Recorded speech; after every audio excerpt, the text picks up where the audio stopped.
Pemerintah Malaysia melegalkan penggunaan ganja untuk keperluan medis dengan sejumlah ketentuan. Hal ini menimbulkan pertanyaan kembali, bisakah Indonesia melakukan hal yang sama?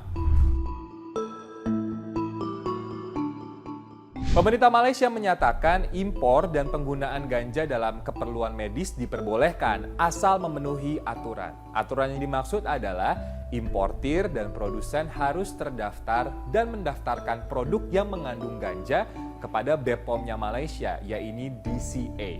Konsumen yang juga ingin mendapatkan produk tersebut harus dapat rekomendasi dari tenaga medis seperti dokter, dan membelinya juga harus lewat apoteker yang punya lisensi A.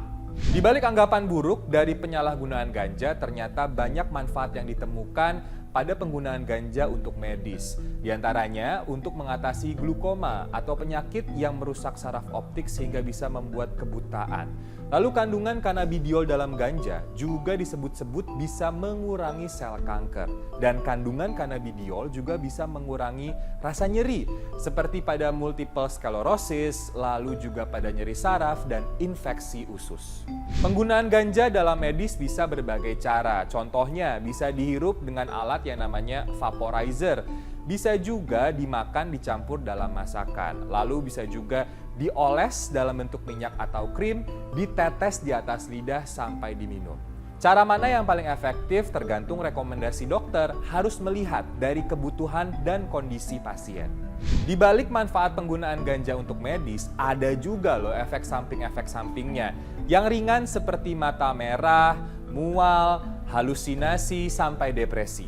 Yang berat, ganja bisa menyebabkan ketergantungan dari pasien. Lalu detak jantung kita bisa berdetak 20 sampai 50 kali lebih cepat dari kondisi normal. Dan yang terakhir, massa tubuh kita ini bisa turun drastis sehingga kita bisa terkena penyakit osteoporosis. Mungkin hal-hal ini nih yang ngebuat legalisasi ganja untuk medis di Indonesia belum disahkan. Terus gimana dengan Indonesia? Humas Badan Narkotika Nasional bilang, sampai dengan saat ini memang ganja belum dilegalkan baik untuk konsumsi individu maupun keperluan medis. BNN juga bilang, kalau sampai ganja untuk medis dilegalkan, bakal ada sulit pengawasannya di masyarakat.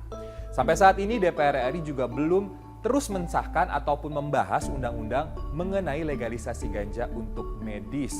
Jadi walaupun di Malaysia udah lampu hijau, di Indonesia masih jauh kayaknya guys. Legalisasi ganja untuk medis di Indonesia memang selalu penuh pro dan kontra. Ada yang memang membuktikan manfaat karena sains, ada juga yang takut karena penyalahgunaannya. Beberapa negara di seluruh dunia yang telah melegalkan ganja untuk keperluan medis sebetulnya bisa menjadi studi kasus penentuan kebijakan baru di Indonesia.